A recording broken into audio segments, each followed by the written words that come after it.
Il y a quelques mois, on avait reçu Michel Onfray qui disait ça. Le rap et les mangas, ça vaut pas l'opéra et la littérature. Bah oui, Astérix, c'est pas la recherche du temps perdu. Et aujourd'hui, quand j'ai posé la question à Bruno Patino, il m'a répondu ça. Oui, bien sûr que la pop culture a énormément de valeur. Je vous laisse découvrir l'entièreté de l'entretien que j'ai eu avec lui. Bruno Patino, c'est le président d'Arte. On a parlé d'à quel point on était dépendant de nos écrans, de l'IA qui allait révolutionner tous nos usages, mais aussi de la science-fiction et de quel rôle elle devait jouer dans nos quotidiens. Bonjour, je suis Bruno Patino, je suis le président de la chaîne de télévision Arte et j'ai écrit un livre qui s'appelle Submersion. Si cette vidéo vous plaît, pensez bien à laisser un j'aime, à mettre un commentaire et à vous abonner en activant la petite cloche, c'est super important pour être notifié lorsqu'une prochaine vidéo sortira. Je vous rappelle qu'on a aussi une newsletter qui revient toutes les semaines sur un débat qui a animé l'actualité. Enfin, vous pouvez retrouver tous nos contenus en format audio sur toutes les plateformes de podcast. Et en plus, il y a des exclus là-bas. Je dis ça, je dis rien. Bonne vidéo. Les écrans sont trop présents.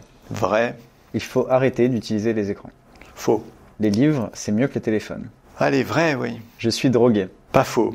Il faut éduquer les enfants aux écrans dès leur plus jeune âge. Vrai. Notre capacité d'attention est la même qu'il y a 50 ans. Sans doute faux. Nous dormons plus que nos aînés. Faux. Nous sommes la civilisation du poisson rouge. Vrai. Nous sommes noyés par les informations. En partie vrai. Un humain pourra consommer tout le contenu présent sur Internet. Absolument faux. Trop de choix tue le choix. Vrai. Sur la question un humain pourra consommer tout le contenu présent sur Internet, dans votre livre, vous dites qu'il faudrait... Si vous parlez de YouTube, ouais, c'est YouTube, il exactement. faut 30 000 ans Exactement. pour consommer juste les nouveautés sur YouTube d'un an. C'est-à-dire les nouvelles vidéos postées pendant un an sur YouTube, il vous faut 30 000 ans pour les consommer. On ne vit pas 30 000 ans. Donc non, pas pour le moment. Est-ce qu'on est submergé? Est-ce que c'est trop pour les êtres humains? Oui, c'est bizarre trop, hein, parce que on peut se dire c'est vraiment bizarre. Parce que d'un côté, c'est absolument phénoménal et génial d'avoir accès à quasiment tout et d'avoir accès à de plus en plus de choses. Et pourtant, on regarde, on est un peu fatigué, on ne sait pas quoi choisir, on se dit mais finalement j'ai accès à tout, mais parfois je suis tellement envahi par ce tout que je ne sais pas quoi choisir, donc c'est trop. Donc oui, c'est trop. Est-ce que c'est une bonne chose? Est-ce que ça va nous conduire à, je sais pas, une paralysie de l'humain, quelque chose qui va nous rendre peut-être dépressif? Est-ce que... Non, moi je suis pas du tout... alors d'abord, je suis pas du tout à annoncer la fin du monde, la fin des êtres humains, etc. Moi je suis pas du tout comme ça. Pas du tout technophobe, ni dystopique. Hein. Moi ce qui m'intéresse, c'est comment on vit ces technologies. Évidemment, je les aime, hein, comme chacun de nous. Vous utilisez ChatGPT? Ouais. Y compris en version premium, bien sûr, j'utilise. Bien sûr, j'ai des écrans. Je suis sur les réseaux sociaux depuis quasiment leur création, parce que là, j'ai l'âge d'avoir vu la création non seulement des réseaux sociaux, mais même du moteur de recherche Google et même de l'Internet. Hein. Donc, oui, j'aime tout ça. Non, ce que je dis, c'est juste, donc non, c'est pas la fin de tout, mais il se passe un truc quand même intéressant. C'est-à-dire que, et c'est ça dont j'essaye de parler dans le livre, c'est-à-dire que, au départ, c'est phénoménal, on a accès à tout. En plus de ça, il se produit de plus en plus de choses, parce que quand même, l'écran, le numérique, ça a d'abord produit la copie infinie. En ramenant tous les, entre guillemets, contenus à des fichiers, ça a permis la copie, donc ça a permis d'avoir accès à énormément de choses. Puis après, vous avez la deuxième étape, c'est non seulement il y a la copie, mais il y a la viralisation, le partage, peu importe comment on l'appelle, la propagation infinie, donc on a accès vraiment à énormément de choses. Et là, vous mentionniez ChatGPT, mais évidemment avec les IA génératives, on voit que la production va accroître, va être pratiquement infinie. Donc on peut se dire c'est extraordinaire cette espèce de déluge, de tsunami de contenu auquel on va avoir accès. Je dis juste là, il semblerait, en tout cas en ce qui me concerne, mais en ce qui concerne quand on regarde un peu les chiffres, les études, que de temps en temps on se dit c'est trop. Alors ça peut passer par plein de choses, hein, des petites choses qu'on peut raconter, c'est-à-dire c'est trop en partie, franchement, je sais pas quoi choisir, quoi. C'est trop, je sais pas quoi choisir. Mais vous mentionnez d'ailleurs une étude qui montrait que plus on avait le choix, moins on exactement, on parce que c'est ça qui m'intéresse. Donc on peut être fatigué, on se dit, il y a tellement trop de trucs, je fais plus rien. Et si on est sérieux, ça se mesure. Ça s'appelle la fatigue informationnelle, la fatigue décisionnelle, tous ces symptômes-là. Donc de temps en temps, on peut être fatigué face à tout ça. Et puis, L'autre symptôme, c'est j'arrive plus à choisir, j'ai trop de choix. Et effectivement, là, ça m'intéresse de rentrer un peu dans le détail, de pas seulement raconter des anecdotes, mais dire bah oui, il se trouve qu'il y a beaucoup de gens qui ont étudié comment on fait nos choix. Et il y a quelque chose qui s'appelle le paradoxe du choix, c'est-à-dire quand on vous donne trop d'options, finalement, bah, vous n'arrivez plus à choisir. Pour 2 raisons que chacun de nous aura pu expérimenter. La première raison, c'est que plus on vous donne d'options, plus vos attentes sont élevées. Et donc, évidemment, si je vous donne, mais même pour la nourriture, si je vous dis, voilà, vous avez le choix entre 3 plats, vous allez prendre celui qui vous déplaira le moins ou qui vous plaira le plus, et vous serez sans doute satisfait, parce que vous pourrez évaluer ce que vous amenez les 2 autres. Donc, vous aurez pu faire ce choix rationnel. Si je vous dis, voilà, j'ai un menu, c'est formidable, il y a, allez, comme sur Spotify, 80 millions de titres, 80 millions de choix de plats possibles. Vos attentes vont être phénoménales, parce que vous allez dire, je veux exactement la chose qui me correspond, dont j'ai le plus envie, absolument. Donc vos attentes vont augmenter, et donc vous aurez la capacité ou la probabilité d'être déçu qui sera d'autant plus forte. Mais surtout, vous allez dire, mais qui peut décider entre 80 millions de plats? C'est pas possible. Donc je vais déléguer mon choix. Donc je vais me tourner vers quelqu'un d'autre pour faire le choix. Donc soit je vais demander à mon voisin, tu prends quoi? Remarquez que souvent dans les restos, on dit, tu prends quoi toi? Parce que déjà, même 15 plats, on n'arrive pas à choisir. Et l'autre chose, c'est que je vais demander à un algorithme de dire, propose-moi. Donc je vais demander à une formule de calculer de choisir à ma place. Et ce qui m'intéresse, c'est de dire qu'est-ce qui se passe quand on nous propose tellement d'options que soit on est fatigué et on n'arrive plus à choisir. Je mentionne des chiffres un peu rigolos, mais qui sont réels. On passe, en Grande-Bretagne en tout cas, plus de 100 jours dans sa vie à choisir ce qu'on va regarder le soir.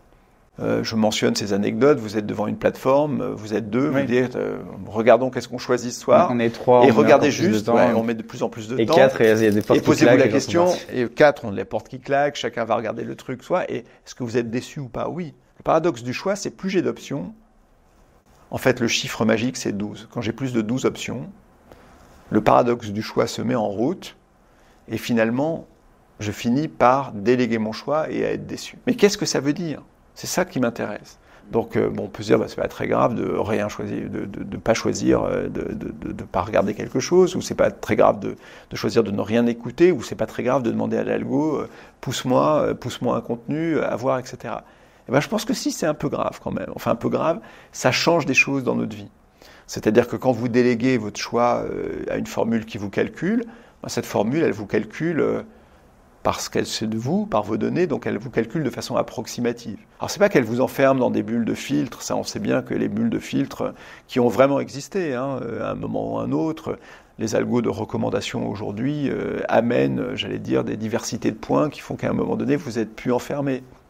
Mais malgré tout, ça a une vision approximative de vous-même. Comme on dit, ça vous calcule pas totalement en réalité. Et donc ça vous propose d'une certaine façon des choses attendues. Donc, dans votre vie culturelle, dans votre vie d'information, dans votre vie générale, ça réduit quelque part les possibles. Et moi, pardon, je suis très long dans la réponse, mais c'est évidemment c'est un des sujets majeurs du livre, c'est de dire, moi je pense qu'il y a 2 choses qui sont extrêmement importantes dans nos vies, pas seulement notre vie numérique, notre vie culturelle, notre vie amoureuse, notre vie intellectuelle, etc. C'est la possibilité d'abord de trouver des choses que vous cherchiez pas. La surprise dans votre vie, l'inattendu, le fait qu'à un moment donné il se passe un truc, vous saviez absolument pas que ça pouvait se passer et ça change votre vie. Soit une forme culturelle, un contenu, une idée, une personne, etc. Donc c'est très très important à un moment donné de pouvoir trouver des choses qu'on ne cherchait pas. Mais c'est aussi très important de ne pas trouver des choses qu'on cherche. Parce que ça c'est la quête qui peut être spirituelle, religieuse, amoureuse, philosophique, peu importe. Je pense que c'est 2 choses très importantes. Et évidemment, quand vous déléguez tous vos choix à des formules mathématiques, à des formules de calcul, elles ne sont pas du tout faites pour ces 2 choses que je viens de vous dire, parce que vous faire trouver quelque chose que vous ne cherchiez pas, c'est une erreur, et vous ne pas vous faire trouver des choses que vous cherchez, c'est un défaut. Et remarquez toutes ces plateformes sur lesquelles vous demandez même, allez prenons une grande plateforme de vidéo dont le nom commence par N, et qui finit par un X, vous demandez un programme, imaginons que vous savez exactement ce que vous cherchez, vous demandez un programme, ils ne l'ont pas, ils vont vous proposer un programme qui est vrai à 92%. C'est-à-dire que l'algo, il n'est pas du tout fait pour dire « je suis désolé, mais je ne l'ai pas ». Et donc, je dis non, ça change beaucoup de choses de notre vie, encore une fois, quand le choix n'est plus effectué vraiment par nous-mêmes. notre libre arbitre est plus là, et comment, d'une certaine façon, ça réduit un peu les possibles de nos vies. Alors, on peut dire ça de façon un peu savante, on peut dire que l'extension du domaine du calcul réduit notre part d'humain. On peut dire ça de façon presque philosophique en disant on s'aperçoit que l'algorithme n'est jamais un agent moral. C'est formidable les algos, ça réduit énormément de choses. Moi évidemment je regarde les GPS, je me fais diriger par les algos, etc. Mais d'un autre côté, ça me propose jamais de chemin de traverse qui vont me permettre. Donc je me permets à un moment donné même de raconter ce truc. Pour ma génération, il y avait une série emblématique qui s'appelait Les Envahisseurs. Mais non, bien sûr, vous ne connaissez pas. Et d'abord, si vous la regardez aujourd'hui, Les Envahisseurs, c'est un truc des années 60, et on parle d'un... En fait, il faut regarder juste le générique, qui est totalement culte pour ma génération. Le générique parle d'un homme qui s'appelle David Vincent, qui, évidemment, va voir que les extraterrestres sont en train d'envahir la planète. Et le générique dit, il recherchait un raccourci que jamais il ne trouva, et à ce moment-là, en cherchant un raccourci que jamais il n'a trouvé, il a été confronté aux envahisseurs, et donc il doit maintenant convaincre un monde incrédule que le cauchemar a déjà commencé. Vous voyez, je connais encore par cœur le générique, mais toute ma génération le connaît par cœur, je vous rassure. Ça veut dire, si je prends cette référence de pop culture, que quelqu'un cherche un chemin, il ne le trouve pas, et il va tomber sur une surprise inattendue qui va lui donner une mission dans sa vie. Aujourd'hui, avec Google Maps, il trouve le raccourci. Avec les algos de choix, il ne va pas tomber sur un inattendu et donc il ne va pas avoir de mission. Donc il n'y a plus de romantisme dans notre vie ? Il n'y a plus, bien sûr qu'il y en a encore, mais je veux dire, moi je crois vraiment beaucoup, vous allez me dire c'est bizarre, hein, on parle de techno, et en fait je dis attention, dans cette submersion qui est la nôtre, préservons la surprise, l'inattendu. Comment on fait ? Comment on fait ? On coupe Netflix, on se dit ce soir pas Netflix, je vais marcher dehors. Hein. D'abord, je pense que de temps en temps on peut couper, on peut bricoler. Je pense beaucoup effectivement que, alors là ça va faire vieux babacool, mais j'assume totalement que le retour à des temps, à des moments, et la personne qui vous parle, elle est connectée totalement, hein, mais des moments de déconnexion, des temps de déconnexion, c'est vraiment important. Je pense qu'on en ressent tous le besoin, quelle que soit notre génération. Hein. Vraiment, moi je pense que les vieux, entre guillemets, sont aussi drogués que les jeunes aux écrans et que c'est pas du tout un phénomène générationnel. Et si vous voulez... bricoler des moments de déconnexion, etc., c'est tout à fait bien, que la régulation, à un moment donné, atténue aussi les impacts des algos publicitaires, commerciaux ou autres, qui provoquent quand même un certain ordonnancement des contenus, hein, parce que cet ordonnancement, il n'est pas uniquement fait pour nos intérêts, mais évidemment pour les intérêts économiques des plateformes, ce qui est normal. Hein. Une chaîne de télé commerciale, elle ordonnance ses contenus aussi pour maximiser son audience pour des intérêts commerciaux, donc il ne s'agit pas de dire le monde a totalement changé dans son fonctionnement. Il y a beaucoup de continuité, mais qu'il y ait des espaces de déconnexion, évidemment, ça c'est important, des moments de déconnexion aussi. Mais ce que je crois, c'est que vraiment, moi je ne suis pas du tout pessimiste, mais je pense que on va devoir tous naviguer la submersion. C'est-à-dire qu'on n'a pas tous encore, et quelles que soient les générations, totalement intégré ce que ça veut dire que d'avoir en permanence le choix sur 100 millions de titres, des milliards de vidéos, comment on navigue là-dedans, comment on exerce notre libre arbitre, comment on exerce aussi notre capacité de discernement entre ce qui est faux, ce qui est vrai, entre la réalité et la fiction. Parce que là aussi, on peut y revenir, c'est toute une partie du livre, effectivement, où je dis attention, non seulement nos choix sont plus nos choix, mais la frontière entre la réalité et la fiction se brouille. C'est quelque chose qui risque de s'accentuer ? Le fait ouais, que bien sûr. La fiction, le vrai, le faux, ce qui est vrai ou pas. Et bien sûr. Comment, si vous voulez, comment on détermine ce qui est vrai on et faux ? rentre dans la phase, en plus de ça maintenant, depuis novembre 22, avec la mise au grand public des intelligences artificielles génératives. La production de contenu va être quasiment, comme je le disais, quasiment infinie. Bon. Et le mélange, l'imbrication entre le vrai et le faux va s'accentuer de façon phénoménale. Elle existe déjà, hein. Elle existe déjà parce que vous avez des tas de fictions qui disent basées sur des faits réels, hein.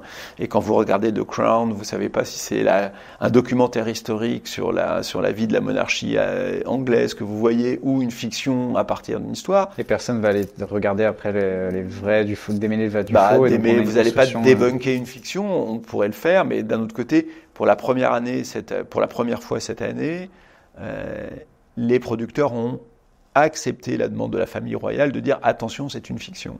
Parce que la famille royale n'avait pas le droit de dire avant. La famille royale leur avait demandé de le faire depuis plusieurs saisons, je crois depuis 3 ou 4 saisons. Ils n'avaient pas mentionné que c'était... Non, ils avaient dit la position des producteurs, c'était mais les gens savent très bien démêler le vrai du faux.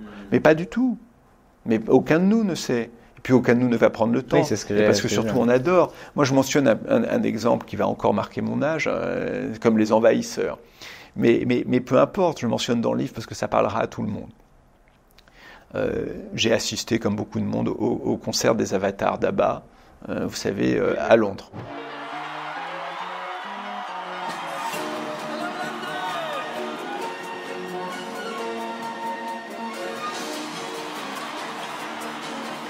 Donc, ils ont créé une salle de concert particulière qui s'appelle ABBA Voyage, c'est comme ça. Ils vous mentent pas, hein. Vous savez, de toute façon, ils ont l'air d'avoir 30 ans quand ils sont sur scène, donc alors qu'ils en ont 70 ou 80 aujourd'hui. Donc il n'y a pas, si j'ose dire, il n'y a à aucun moment il y a tromperie sur la marchandise. Donc là, on n'est pas dans l'imbrication problématique de la désinformation sur laquelle on pourra revenir. Là, c'est vraiment pour, j'allais dire, pour le divertissement, et c'est heureux. Et donc, vous avez une scène où il y a 10 musiciens réels, en chair et en os, qui jouent. Un backing band qui joue, et les 4 avatars qui ont été créés avec l'aide de Lucasfilm, donc les mêmes studios de la Guerre des Étoiles et de toutes les sagas de Star Wars. Ils ont créé non pas des hologrammes, un hologramme c'est une reproduction photographique en 3D, mais un avatar, donc je crois que ça leur a demandé 6 ans de programmation. Un avatar, c'est-à-dire en fait c'est une création numérique, pareil, en 3D. Sauf qu'elle est programmée et programmable. Vous ne programmez pas un hologramme. Un hologramme, c'est la reproduction. Ah oui, d'accord. Si vous avez mon hologramme, c'est Jean-Luc Mélenchon, qui est dans 3 lieux différents et qui fait. Ça, c'est un hologramme. Et vous avez eu des concerts avec des hologrammes qui étaient d'ailleurs assez pathétiques, qui reprenaient autrefois. Mais là, c'est des avatars, donc c'est programmable. D'accord. Mais c'est pareil, c'est de la lumière, donc ça n'a pas d'existence physique, si vous voulez. Mais si vous vous mettez bien devant la scène. C'est phénoménal. C'est-à-dire que vous avez l'impression que vous avez affaire à des gens qui sont vraiment là. Alors évidemment, si vous reproduisez ce qu'ils font, l'avatar en grand écran, ça a l'air un peu bizarre, parce que de loin ça marche, de près vous avez l'impression d'avoir affaire à une personne soit qui a eu accès à beaucoup de chirurgie esthétique, soit presque un dessin animé. Enfin, c'est bizarre. Vous avez pu le voir de près Vous voyez sur les grands écrans. D'accord, ok. Et puis évidemment, vous prenez du temps à se dire, tiens, c'est bizarre, ils éclairent beaucoup la salle, ils éclairent pas beaucoup la scène. Bah oui, parce que si vous éclairez de la lumière, évidemment, il se passe des choses phénoménales. Mais ce qui m'a intéressé, c'est pas la prouesse technique et technologique, qui d'ailleurs maintenant elle a 2 ans. Et il continue à présenter, qui est très réussi. Mais on se dit bien, avec les progrès qu'on est en train de faire, ça va apparaître désuet d'ici 1 an et demi. Non, ce qui m'a vraiment intéressé, parce que c'est ça qui m'intéresse, c'est la réaction du public. C'est-à-dire la réaction du public au bout de, 2 minutes, 3 minutes, le public fait comme s'ils étaient vraiment là. Et donc le public finit par s'adresser aux avatars. Et y compris, moi, je sais pas, au bout de 20 minutes, j'ai entendu quelqu'un, il y a une des chanteuses qui s'appelle Agnetha, crier « Agnetha, I love you ». Bon, évidemment, Agnetha n'était pas là, c'était un avatar, c'était Pixel peut-être, mais en tout cas, elle n'était pas sur scène. Et donc, ce que je veux dire, c'est qu'une partie de nous-mêmes adore cette imbrication-là. Et il ne s'agit pas de dire qu'il faut condamner l'imbrication de la fiction, de la réalité. De toute façon, on voit, et c'est ce que je dis dans le livre, que finalement, l'imbrication du fictionnel ou du virtuel, peu importe comment on l'appelle, avec le réel, va beaucoup plus vite et va sans doute connaître beaucoup plus de succès que les mondes virtuels parallèles, en réalité. Alors les mondes virtuels parallèles, quand c'est des univers de jeux, ça marche très très bien. Quand c'est un métaverse général, ça tâtonne. Technologiquement, ça existe, mais on n'y est pas encore. Mais cette imbrication, elle est là. Et il ne s'agit pas de dire qu'elle est mauvaise. Il s'agit juste de dire qu'il faut qu'on sache quand est-ce que c'est imbriqué ou pas. Et donc, il y a tout. Alors, on peut parler d'un point de vue juridique sur la traçabilité, la transparence, etc. Mais si on n'arrive plus à faire la différence, ça devient une hallucination. Alors, c'est très, très grave dans le domaine de l'information. C'est un peu problématique aussi dans les autres moments, si à un moment, vous n'arrivez plus vraiment à discerner ce qui est vrai et ce qui est faux. Or, la surproduction de contenu, l'arrivée des IA, la capacité, moi ça me fait rire d'avoir Johnny Cash qui chante Barbie Girl. I'm a Barbie girl Évidemment, ou Macron qui chante le dernier titre de Jul. Ou le président Macron qui chante Alouette. Oui, aussi, oui. Oui, il y a aussi Alouette, je te plumerai, ou d'autres choses. Évidemment que ça me fait rire. Et c'est plus problématique quand je regarde l'utilisation de ce genre de choses pour la campagne électorale en Argentine et les utilisations qui pouvaient être faites par Milei et celui qui a été élu, si vous voulez. Parce que, ouais, c'est faux, on affirme que c'est faux et c'est plus drôle. Mais c'est pour ça, le discernement va être absolument essentiel. Donc, dans cette submersion dont je parle, et encore une fois, j'insiste, la dernière partie s'appelle l'issue. Je ne suis pas du tout en train de dire c'est la fin du monde. Vraiment, ces deux choses-là, c'est-à-dire déléguer nos choix à des formules de calcul qui, d'une certaine façon, nous plongent quand même dans un monde où la surprise, l'inattendu, et donc cette respiration n'existe plus forcément, ou en tout cas existe moins. Et puis par ailleurs, le mélange du vrai, du faux, de l'imprécation, qui va arriver quoi qu'il arrive, on ne pourra jamais l'empêcher. Et une partie d'entre nous adore ça. Il vaut mieux qu'on se prépare à avoir des capacités de discernement pour savoir ce qui est vrai et ce qui est faux. Je vous arrête juste un instant. Est-ce que vous aussi, vous avez l'impression d'avoir trop de choix, de pas savoir quoi choisir quand vous arrivez sur Netflix ou sur une autre plateforme? Donnez-moi votre réponse en commentaire. Je vous laisse. On parlait juste avant l'interview en off de Gutenberg et l'invention de l'imprimerie. Ouais. Est-ce que justement, à l'époque, quand l'imprimerie est arrivée, il n'y a pas les mêmes questionnements? On se disait, est-ce qu'on va réussir à démêler le vrai du faux? J'adore cette question parce que il n'y a pas de pessimisme. Parce que on peut avoir des références, on va les mettre là, parce que peut-être certains qui nous regardent voudront avoir des références savantes. Il y a une universitaire américaine qui s'appelle Elizabeth Eisenstein, qui a publié, c'était en 1979, donc il y a très longtemps, une somme phénoménale sur les années qui ont suivi l'invention de l'imprimerie. Et comme je vous disais, si on faisait une table ronde, moi je fais du numérique maintenant, parce que j'ai travaillé pour Le Monde, Monde.fr, etc. Je fais du numérique depuis 25 ans.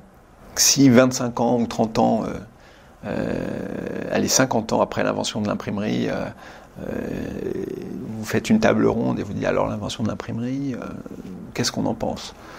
Et on va vous dire, l'invention de l'imprimerie, c'est quand même problématique parce qu'il y a une accélération phénoménale des contenus. Il fallait 1 an pour un moine copiste pour produire une Bible avant l'invention de l'imprimerie.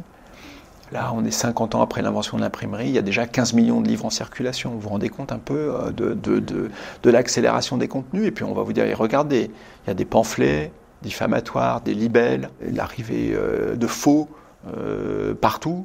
De la pornographie qui circule partout. Plus personne ne sait qui a raison, qui a tort. On peut écrire tout et n'importe quoi. Ça circule.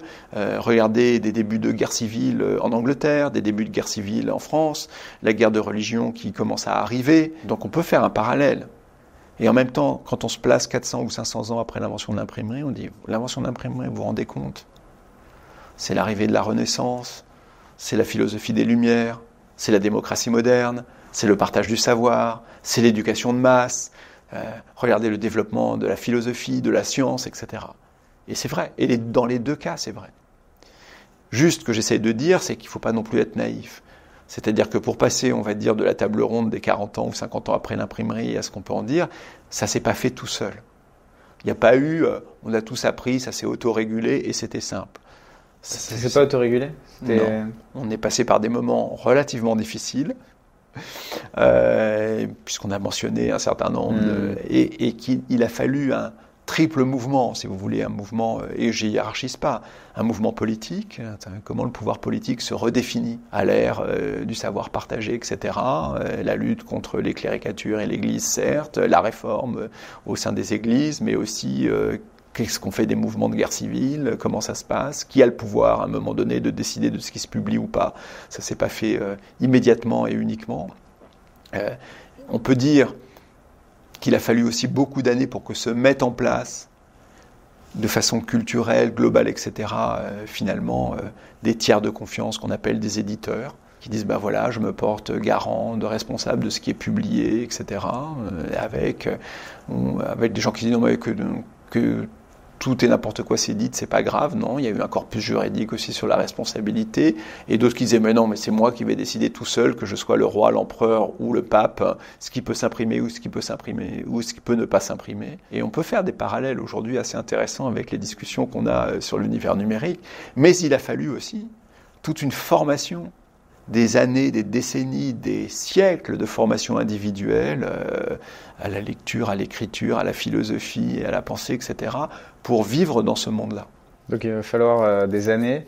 Ouais. Là, on n'est qu'au début de la Ouais. révolution numérique. Il va falloir des années avant qu'on puisse s'épanouir pleinement. Non, on peut déjà s'épanouir, mais je veux dire, il y a beaucoup d'années qui vont être nécessaires de formation individuelle, collective par rapport à ça. Je pense pas qu'on puisse... Évidemment, on peut pas revenir en arrière, c'est grotesque de le penser, et même moi-même, je le souhaite pas. J'ai eu la chance... j'ai la malchance d'être beaucoup plus vieux que vous et j'ai la chance en revanche d'avoir vu cette vague arriver. Quand on devait attendre, parce qu'il n'y avait même pas de magnétoscope quand moi j'étais ado, quand on devait attendre pour voir un film sur lequel on avait lu des tas de trucs et qu'on devait se dire bon, peut-être, moi j'habitais en banlieue, peut-être qu'il va passer à Paris dans 6 mois ou dans 9 mois dans une des salles d'art et d'essai et il faut pas le louper parce qu'il passera 2 fois dans une semaine et puis après on le reverra pas avant 4 ans. Et pour savoir surtout quand est-ce qu'il va passer, On parce qu'on achetait n'a pas des internet. choses qui Donc s'appelaient l'officiel des spectacles ou le Pariscope et puis on regardait, puis on faisait ça et puis quand on avait un ciné-club, il fallait se mettre sur une liste d'attente pour avoir la copie physique du film.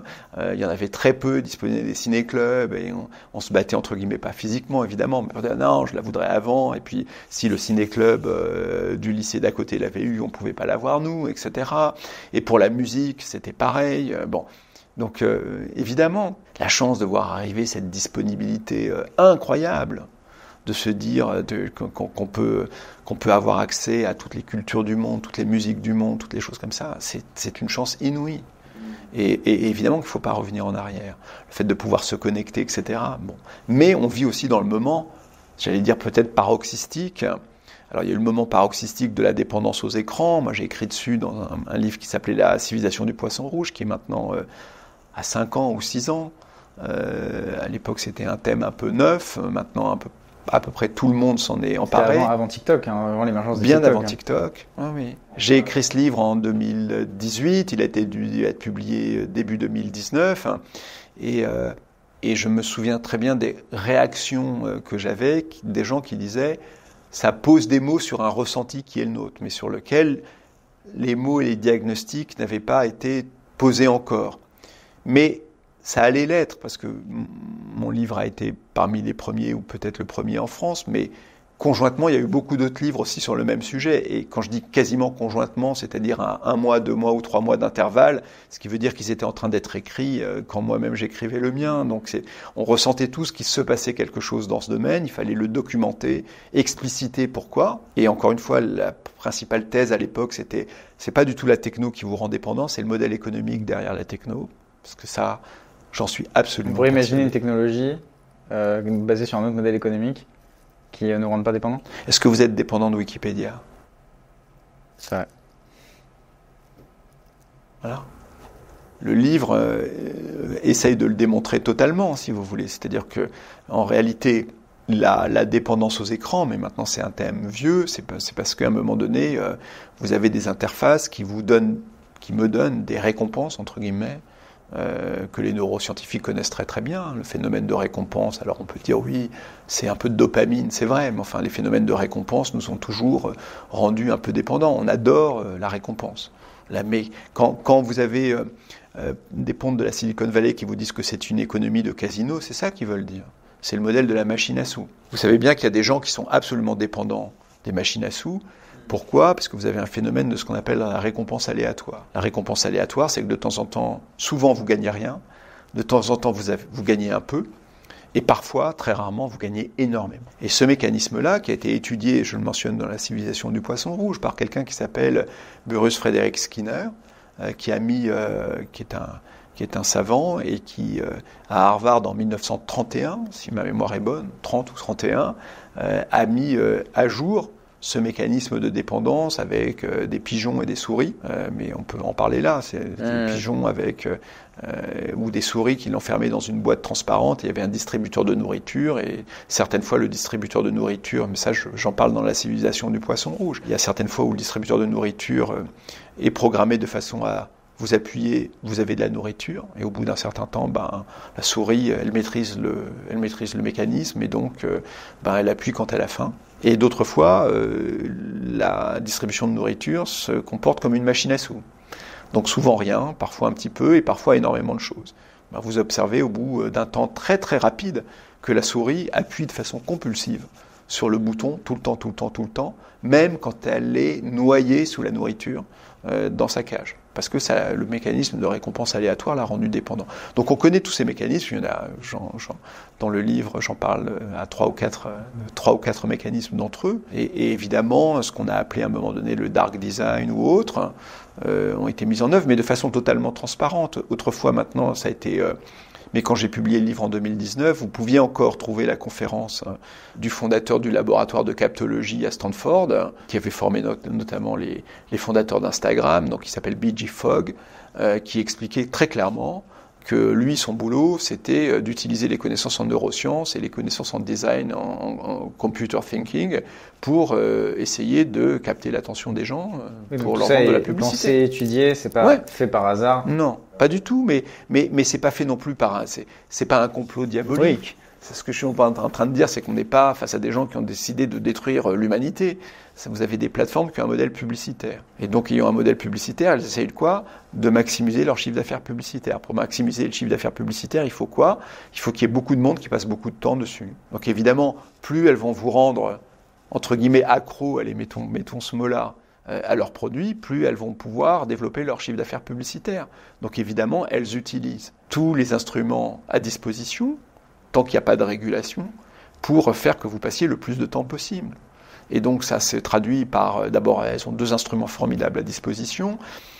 Un, le smartphone qui fait que vous êtes connecté en permanence. Le début de l'Internet, on payait encore au forfait horaire par mois. 1 heure par mois, 4 heures par mois, et c'était des PC, même pas écran plat. Le Wi-Fi, le Bluetooth n'existait pas. On branchait un câble Ethernet sur un modem qui faisait un bruit d'enfer, etc. Donc maintenant, le mobile, le smartphone plus exactement, c'est, vous vous souvenez de la keynote de Steve Jobs, enfin en tout cas beaucoup de monde l'a vue parce qu'elle est évidemment légendaire. So I've got a camera here so you can see what I'm doing with my finger for a few seconds. And let me go ahead and get that picture within picture up. I'm going to go ahead and just push the sleep wake button and there we go, right there. And to unlock the phone, I just take my finger and slide it across. Right? You want to see that again? Mais dans lequel il dit j'ai inventé 3 trucs, et notamment l'Internet mobile, donc un truc de divertissement, l'Internet mobile, une interface tactile, etc. Ça a été l'éruption de la connexion permanente, qui n'est plus liée à un endroit, qui n'est plus liée à un moment. Donc évidemment, pour la possibilité de gagner sa vie en vendant de la publicité sous forme connectée, c'est phénoménal. Et c'est pas un hasard si vous avez une concomitance dans le temps. En 2006-2007, c'est l'invention du smartphone avec l'iPhone, c'est l'invention des réseaux sociaux avec Facebook, Twitter, tout ça est pas du tout. Et c'est j'allais dire même si ça avait été déjà travaillé chez Google beaucoup, c'est l'éclosion totale de la publicité ciblée chez Facebook à l'époque. C'est pas du tout un hasard que vous ayez ces 3 choses en même temps. Et jusqu'où on va être connecté, assisté Vous parlez de la singularité dans votre livre avec les intelligences artificielles notamment. Je ne sais pas si vous avez lu Asimov ou cité Asimov bien sûr, ouais. Dans le cycle des robots. Je cite le cycle des robots, évidemment. Les coloniens, comme ils les appellent, ou les terriens qui ont décidé de les coloniser, ont décidé de renoncer aux robots et donc à l'intelligence, qu'on pourrait assimiler à l'intelligence artificielle. Est-ce qu'il y a un moment où on va décider de renoncer et de devenir des humains sans renoncer non, mais alors parlons de la singularité un peu. Moi j'ai ça m'a toujours fasciné ce truc, parce que d'une façon ou d'une autre, et j'ai peut-être tort de vous dire ça, j'ai vraiment du mal à prendre ça comme une hypothèse probable, même si j'ai assisté à des conférences de Kurzweil, donc le pape chez Google de la singularité, qui disait 2045, maintenant il dit que ça va être plus tôt, c'est grâce à l'IA, etc. Je lis évidemment avec beaucoup d'intérêt, beaucoup d'humilité, parce que j'ai pas j'ai pas de boule de cristal, hein. Je vous dis juste mon ressenti personnel, j'ai du mal à prendre cette hypothèse sérieuse, je la vois trop justement liée au texte, à tout ce qu'on a lu, Asimov, Arthur C. Clarke, etc., pour ne pas me dire il y a quelque chose là de presque métaphysique dans cette quête qui est de dire, alors là, pas ma génération, les générations précédentes qui m'ont précédé, voyaient la conquête d'un homme nouveau, entre guillemets, à l'époque c'était par la politique et non pas la technique, mais si vous regardez un peu même les mouvements guevaristes de Che Guevara, ils vous disaient on va faire naître grâce à la politique, au mouvement politique, un homme nouveau, un nouvel homme, etc., pour ne pas parler des choses plus inquiétantes, et évidemment sous des formes de totalitarisme. Donc cette quête du dépassement de l'humain par la politique à un moment donné ou par la technique me semble être une constante en réalité des récits humains. Ça permet de grandir en plus ceux qui font de la tech, parce qu'ils vous disent non, moi je fais pas de la techno, moi je redéfinis l'être humain, donc c'est beaucoup. Pour vous, c'est la même chose, le transhumanisme et les totalitarismes, enfin les... Non, ce que je veux dire par là, c'est que c'est des récits.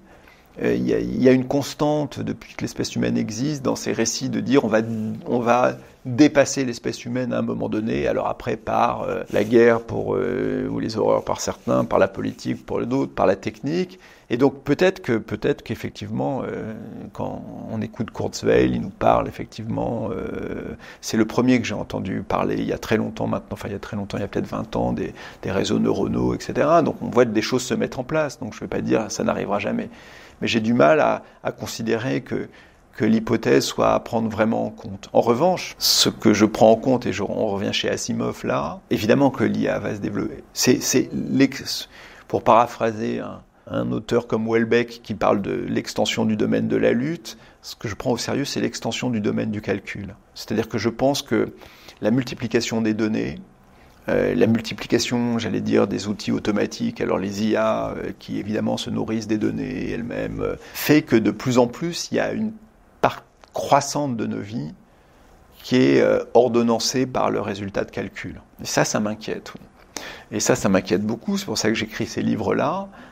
Et je pense que c'est pas joué, parce que je pense qu'il y a des modèles économiques derrière. Donc, est-ce que je pense qu'on va arriver à un moment donné, comme ces personnages d'Asimov, à se dire on va se mettre en retrait ?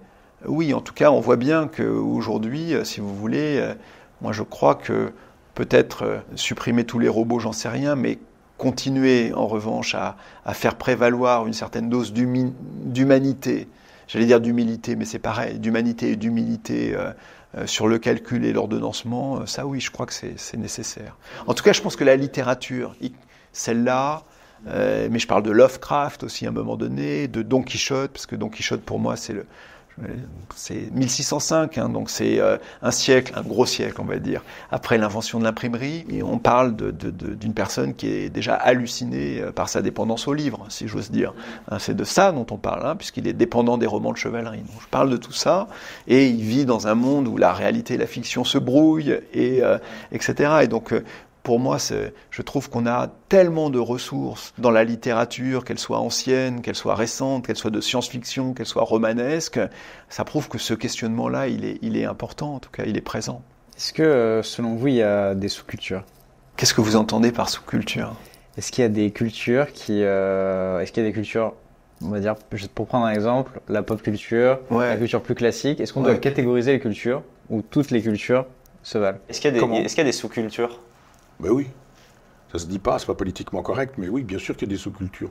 J'ose espérer. Le rap et les mangas, ça vaut pas l'opéra et la littérature. Bah oui, Astérix, c'est pas la recherche du temps perdu.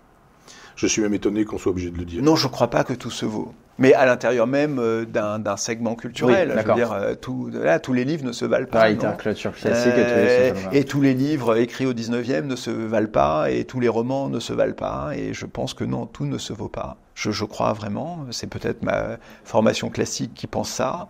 Mais est-ce que tout vaut quelque chose ? Oui, moi j'adore la pop culture. J'y fais référence. Est-ce que la pop culture deviendra culture classique ? On va voir. Il faut laisser le temps pour laisser les... Tout ne passera pas le filtre, j'imagine. Ouais. Mais regardez comment aujourd'hui... c'est même pas ma génération, c'est la génération un peu avant la mienne. Et parlons de musique, juste. Le questionnement sur la place que peuvent avoir, alors on va dire c'est mes goûts personnels, que peuvent avoir Dylan et les Beatles aujourd'hui, entre l'un qui a le prix Nobel de littérature et qui a son propre musée, et etc. Vous voyez que quand même, je ne sais pas s'il rentre dans la culture classique, mais je veux dire le fait qu'il ait été autre chose qu'un mouvement éphémère, puisque c'est ça votre question, fondamentalement, c'est-à-dire qu'il reste, peu importe la dénomination qu'on fera, aujourd'hui ça semble jouer en sa faveur, c'est-à-dire qu'aujourd'hui disons, ça va rester.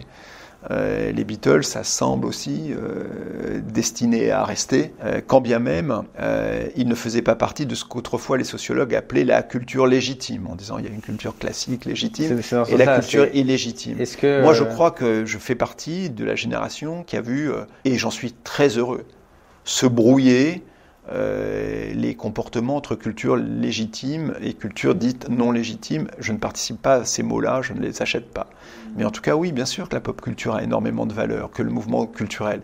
Mais tout ne se vaut pas, tout ne passera pas le filtre du temps. Donc on a des choses qui passent le filtre du temps, qui quelquefois renaissent. Vous seriez surpris de savoir que Jean-Sébastien Bach, 50 ans, 60 ans après sa mort, c'est Mendelssohn qui l'a fait renaître à un moment donné, qui a montré à quel point il avait été fondamental pour la musique. Donc qu'il y ait des choses qui se fassent aujourd'hui qui vont passer le filtre du temps, j'espère, même si, et là ça n'a rien à voir avec la valeur de la culture, ce qui se passe, parce qu'on est là où on est, dans le domaine notamment des IA ou ailleurs, questionne. C'est quoi les critères pour juger un objet culturel ?